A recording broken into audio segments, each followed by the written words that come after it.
প্রধান বিচারপতি ডক্টর সৈয়দ রেফাত আহমেদ জানিয়েছেন, প্রযুক্তির সর্বোচ্চ ব্যবহার, পদ্ধতিগত সংস্কারের মাধ্যমে আইনি সহায়তায় বিচারিক কার্যক্রম আরও সহজ করা হচ্ছে। তিনি বলেছেন, আমাদের নিশ্চিত করতে হবে যে ন্যায় বিচার যাতে বিলম্বিত না হয়। শনিবার বিচারিক স্বাধীনতা ও দক্ষতা শীর্ষক এক কনফারেন্সে প্রধান অতিথির বক্তৃতায় তিনি এসব কথা বলেন।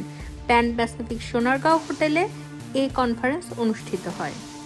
সুপ্রিম কোর্টের আপিল বিভাগের জ্যেষ্ঠ বিচারপতি মোহাম্মদ আশফাকুল ইসলামের সভাপতিত্বে ইউএনটিপি বাংলাদেশের আবাসিক প্রতিনিধি স্টেফেন লিলার, সুপ্রিম কোর্টের বিচারপতি, নিম্ন আদালতের বিচারকরা কনফারেন্সে অংশ নেন।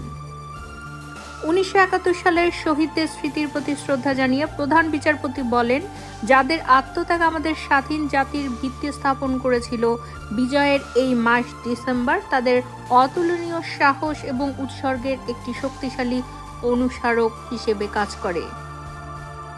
2024 সালের জুলাই আগস্টে ছাত্র নেতৃত্বাধীন বিপ্লবের দৃঢ় চেতনাকেও স্মরণ করে প্রধান বিচারপতি বলেন, জুলাই বিপ্লব নিপীড়নকে উৎখাত এবং ন্যায় বিচার, সাম্য এবং মানবতা পুনরুদ্ধারের লড়াই।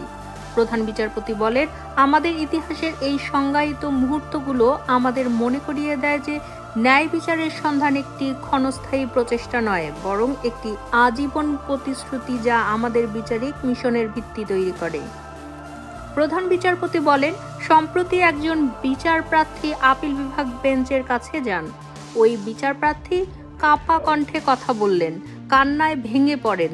বিলম্বিত বিচারের কারণে ওই বিচার প্রার্থী তার দুর্দশার কথা তুলে ধরেন। তার কষ্ট দেখে আমি তাকে আশ্বস্ত করেছিলাম যে আগামী মাসে তার মামলার শুনানি হবে। তার আন্তরিক কৃতজ্ঞতা আমাকে মনে করিয়ে দিয়েছে যে বিচারে বিলম্ব হ্রাস করা নিছক প্রশাসনিক লক্ষ্য নয়, বরং এটি নৈতিক বাধ্যতামূলক। দেশের 25তম প্রধান বিচারপতি হিসেবে শপথ নিয়েই আমি আমার কাঁধে অর্পিত বিশাল দায়িত্ব সম্পর্কে তীব্রভাবে সচেতন ছিলাম বলে উল্লেখ করেন সৈয়দ রেফাত আহমেদ। তিনি বলেন, বিচার বিভাগের ওপরে গৌরবপূর্ণ আস্থা, সবার জন্য ন্যায় বিচার নিশ্চিত চ্যালেঞ্জগুলো মোকাবিলার বিভিন্ন পদক্ষেপ গ্রহণ করি। তিনি বলেন, গত 21 সেপ্টেম্বর সারা দেশের বিচারকদের উপস্থিতিতে এক সভায় বিচার বিভাগীয় সংস্কারের জন্য একটি ব্যাপক রোডম্যাপ উন্মোচন করেছি। এই উদ্যোগটি আমাদের বিচার বিভাগকে শক্তিশালী করতে এবং সততা ও দক্ষতার সঙ্গে জনগণের সেবা করার ক্ষমতাকে শক্তিশালী করার জন্য আমার দৃষ্টিভঙ্গির একটি ভিত্তি।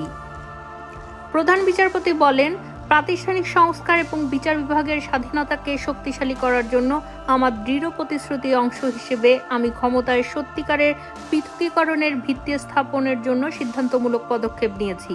আমি বিচার বিভাগের জন্য একটি পৃথক সচিবালয় তৈরির প্রক্রিয়া ঘোষণা করেছি এবং শুরু করেছি, যা বিচার বিভাগের প্রশাসনিক স্বায়ত্তশাসন নিশ্চিত করার জন্য একটি গুরুত্বপূর্ণ পদক্ষেপ।